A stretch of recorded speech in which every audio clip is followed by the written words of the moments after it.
पहले ही कहा आपको कि कांग्रेस की विचारधारा मेरे लिए सर्वोपरि है। पूर्णिया की जनता, खास तौर पर हर घर की माँ और बेटी पप्पू यादव को अपना भाई, अपना बेटा बना चुका है। तो इसीलिए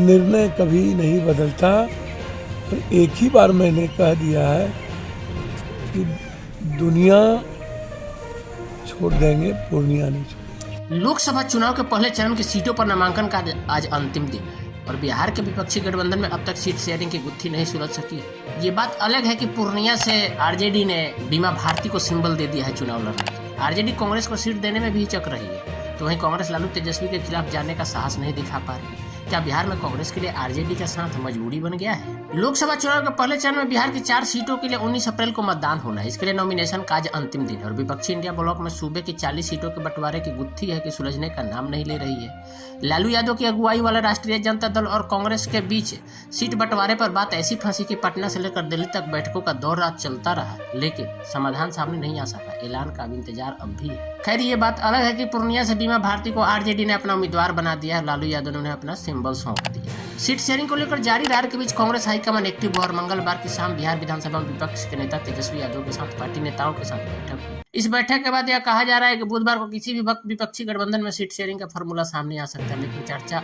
सबसे अधिक कांग्रेस को लेकर आरजेडी के तेवरों की हुई। आरजेडी जिस कांग्रेस के साथ मिलकर बीजेपी के अगुवाई वाले एनडीए को पटखन देने की कस्में खाती रही है, उसी कांग्रेस को पार्टी ने एक एक सीट के लिए क्यों तरसा दिया है? बिहार कांग्रेस के नेताओं ने सूबे के दर्जन 2 सीटों पर दावेदारी की थी। विपक्षी गठबंधन से जेडीयू के एग्जिट के बाद ऐसी चर्चा हो गई थी कि कांग्रेस के लिए अधिक सीटें पाने की राह आसान हो गई, लेकिन बिहार की राजनीति के कद्दावर चेहरे लालू यादव के आगे कांग्रेस अब बैकफुट पर नजर आ रही है। लालू तेजस्वी ने कांग्रेस को 6 सीटें ऑफर की थी। आरजेडी लगातार उम्मीदवारों का ऐलान भी करती जा रही है। आरजेडी के रवैये से कांग्रेस नेता नाराज तो हैं ही, लेकिन पार्टी लालू तेजस्वी के फैसले के खिलाफ जाने का साहस नहीं दिखा पा रही है। होली का त्योहार अब बीत गया है और तेजस्वी की कांग्रेस नेताओं के साथ मीटिंग के बाद आरजेडी सूत्रों के मुताबिक 8 सीटें देने के लिए तैयार है। हालांकि अभी इसे लेकर कोई ऐलान नहीं हुआ। मौजूदा महागठबंधन के हालात ऐसे बने हुए कि अगर कांग्रेस को उसकी डिमांड वाली लोकसभा सीट नहीं मिले तो कुछ सीटों पर फ्रेंडली फाइट की संभावना से इनकार नहीं किया जा सकता। कांग्रेस के नेता भी इसके लिए तैयार बैठे हैं। पूर्णिया लोकसभा सीट विवाद की सबसे बड़ी वजह है। पूर्णिया से तो लालू यादव ने बीमा भारती को टिकट दे दिया और बीमा भारती ही चुनाव लड़ेगी। अब पप्पू यादव क्या करेंगे? पप्पू यादव अब क्या करेंगे? पूर्णिया सीट तो आरजेडी ने ऐलान कर दिया है बीमा भारती के चुनाव लड़ने की। सवाल ये है कि अब पप्पू यादव क्या करेंगे? पप्पू यादव ने कहा कि जिस दिन नामांकन करूंगा आप लोगों को जानकारी हो जाएगी। बीमा भारती मेरे लिए परिवार के सदस्य की तरह है। मैं कांग्रेस के विचारधारा को मजबूत बनाने के लिए लगातार पूर्णिया में घूम रहा हूँ। मैं जनता के बीच हूँ। लोकसभा चुनाव से पहले पप्पू यादव की मुश्किलें बढ़ गई है। कांग्रेस में विलय के बाद भी पूर्णिया की सीट उनके हाथ से निकल गई। आरजेडी ने बीमा भारती के रूप में अपना उम्मीदवार उतार दिया है। इस पर एक सवाल के जवाब में पप्पू यादव ने कहा कि दुनिया छोड़ दूंगा लेकिन पूर्णिया नहीं छोड़ूंगा। पप्पू यादव ने कहा कि राहुल गांधी और प्रियंका गांधी का विश्वास मेरे साथ है, फैसला उनको करना है। पप्पू यादव ने कहा कि लालू यादव मेरे लिए सम्मानित नेता है। पिछले 1 साल से मैं पूर्णिया में प्रणाम पूर्णिया आशीर्वाद यात्रा के तहत घूम रहा हूँ। उन्होंने कहा पूर्णिया की जनता मुझे भाई बेटा मान चुकी है, अपना आशीर्वाद देने का मन बना चुकी है। पप्पू यादव ने कहा कि अपने जन अधिकार पार्टी का कांग्रेस में विलय कर लिया था। इसके साथ उन्होंने पूर्णिया सीट से लोकसभा चुनाव लड़ने की अपनी इच्छा भी जाहिर की थी। पप्पू यादव ने कहा कि वो कांग्रेस के सच्चे सिपाही हैं। उन्होंने बिहार को मां बताया और कहा कि वो लगातार पूर्णिया में घूम रहे हैं। पप्पू यादव ने बीमा भारती को पूर्णिया से उम्मीदवार बनाए जाने के सवाल पर कहा कि उन्हें बस इस बात का अंदाजा भी नहीं था। उन्होंने कहा कि लालू यादव यह बात समझे कि वो उनके तीसरे बेटे की तरह है। आरजेडी चीफ लालू यादव ने पूर्णिया सीट से जेडीयू छोड़कर आई बीमा भारती को लोकसभा चुनाव लड़ने के लिए उम्मीदवार बनाया है। लालू ने उन्होंने पार्टी का सिंबल सौंप दिया है। इसके बाद बीमा भारती ने पूर्णिया में एक प्रेस कॉन्फ्रेंस करके अपनी उम्मीदवारी का ऐलान किया था। उन्होंने कहा था कि उन्हें लालू यादव और राबड़ी देवी का आशीर्वाद मिला और वो पूर्णिया से आरजेडी के टिकट के ऊपर चुनाव लड़े। कांग्रेस में शामिल होने से ठीक 1 दिन पहले पप्पू यादव ने पटना में लालू यादव से भी मुलाकात की थी। हालांकि लालू यादव पूर्णिया सीट उन्हें देने पर राजी नहीं हुए थे। पप्पू यादव ने दावा किया था कि लालू ने मधेपुरा सीट की पेशकश की थी, लेकिन उन्होंने उस पेशकश को ठुकरा दिया। भले वह कांग्रेस के नेतृत्व वाले सौदेबाजी की उम्मीद लगाए बैठे हैं, लेकिन उनके लिए आगे की राह मुश्किल लगती है। आरजेडी और कांग्रेस गठबंधन के बीच पिछले चुनाव में आंकड़े क्या कहते हैं, इसकी चर्चा से पहले इसकी चर्चा भी जरूरी है कि बिहार में कभी जुगाड़ से अल्पमत की सरकार चलाने वाले लालू प्रसाद यादव ने बाद में कांग्रेस के बुत्ते ही अपनी सियासी पकड़ मजबूत की। बाद में धीरे धीरे लालू यादव ने कांग्रेस के ही देश वोट बैंक में सेंधमारी कर ली। लालू यादव ने जिस एमओआई समीकरण के बुत्ते लंबे अरसे तक बिहार में सरकार चलाई, उसका एम यानी मुस्लिम कभी कांग्रेस का बेस वोटर था। सामाजिक समीकरणों के हिसाब से देखें तो अनुसूचित जाति और सवर्ण वोटरों भी कभी कांग्रेस का बेस वोटर थे। बाद में अनुसूचित जाति और पिछड़ी जातियों का झुकाव लालू यादव के साथ होता गया और आरजेडी की अगली बनम पिछली पॉलिटिक्स का नुकसान कांग्रेस को उठाना पड़ा। सवर्ण वोटर्स कांग्रेस से दूर होते चले और बीजेपी को इसका सीधा लाभ मिला। कांग्रेस 1998 में जब पहली बार आरजेडी के साथ गठबंधन में आई, तब से पार्टी कभी लालू की छाया से बाहर नहीं निकलती।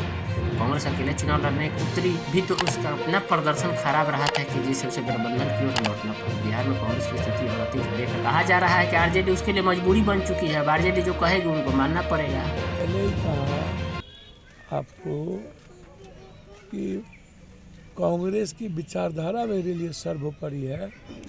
पूर्णिया की जनता और खास तौर पर हर घर की माँ और बेटी पप्पू यादव को अपना भाई, अपना बेटा बना चुका है। तो इसीलिए निर्णय कभी नहीं बदलता और एक ही बार मैंने कह दिया है कि दुनिया छोड़ देंगे, पूर्णिया नहीं छोड़ेंगे। सर बस अब कुछ ही दिन बचे हैं नामांकन के, कल से शुरू हो जाएगा। किस तारीख को नामांकन करेंगे? धन्यवाद। वो आपको पता चल जाएगा जब मैं नामांकन करूंगा। मैं सिर्फ इतना कहूंगा कि मैं पूर्णिया के घरों में 1 साल से आशीर्वाद यात्रा पे निकला हूं। अभी भी आज भी अमरनाथ तिवारी जी से मिला, गुलाम नबी आज़ाद जी से मिले, आज भी कोर्ट के सारे लॉयर से मिला। हम आशीर्वाद लेने निकले हुए हैं। हमें पूर्णिया के माँ का, बेटियों का, बहनों का आशीर्वाद मिल चुका है। बिल्कुल पूर्णिया से हमको माननीय राष्ट्रीय अध्यक्ष लालू प्रसाद जी, तेजस्वी जी और राजमाता का आशीर्वाद मिल चुका है। और पूर्णिया में जो एक महिला अति पिछड़ा को टिकट देने का काम किया, सम्मान देने का काम किया हमारे नेता ने, और उनके भरोसा पर हम लोग पूर्णिया से, हमारे माननीय लालू प्रसाद जी के आशीर्वाद से, पूर्णिया से भारी महत्व से पूर्णिया की जनता ने मुझे जिता करके लोकसभा भेजने का काम किया। महागठबंधन टूट गया पूर्णिया में? नहीं, साथ है, सभी साथ है। कांग्रेस, कम्युनिस्ट, राजद, वाम दल, माले सभी साथ है। नहीं, वो हमारे सम्मानित है, हमारे गार्जियन है, अभिभावक है, उनसे भी मैं आग्रह करना चाहती हूँ वह भी हमारे साथ दे करके और जो है कि चुनाव जिताने का काम करें। मैडम एक सवाल है, क्या सिंबल महागठबंधन का मिला है बीमा भारती को? ये सवाल बिल्कुल मिल गया है, आपको हम दिखा भी देंगे। मोबाइल में हम रखे हुए हैं, आपको सिंबल भी दिखा देंगे। यही कंफ्यूजन के चलते हम आज प्रेस कॉन्फ्रेंस किए हैं। जो लोग में जो राजद अब तक घोषणा क्यों नहीं कर रही? एकदम बिल्कुल राजद घोषणा करेगी और यहाँ का उम्मीदवार जो है मुझे बनाया गया है। नामांकन की तिथि क्या होगी? 3 तारीख को हम नॉमिनेशन देने जा रहे हैं। नॉमिनेशन? हाँ, नॉमिनेशन। कोई बड़े यहाँ पर मंत्री या बड़े अधिकारी? बिल्कुल आएंगे, हमारे नेता से बात हो गई है और फिर हम बात करेंगे किनको भेजेंगे। अगर पप्पू यादव यहाँ से चुनाव लड़ते हैं, फ्रेंडली फाइट की जो बात चल रही है? नहीं, मेरे गार्जियन है और कोई भी नहीं दिक्कत है। हमारे जो वो माननीय गार्जियन हम मानते हैं, नहीं चुनाव लड़ेंगे और वो साथ देंगे हमको। पप्पू यादव से आपकी बात हुई है? बिल्कुल, गार्जियन है तो बात होना ही है। गार्जियन है और उनका हम सम्मान करते हैं।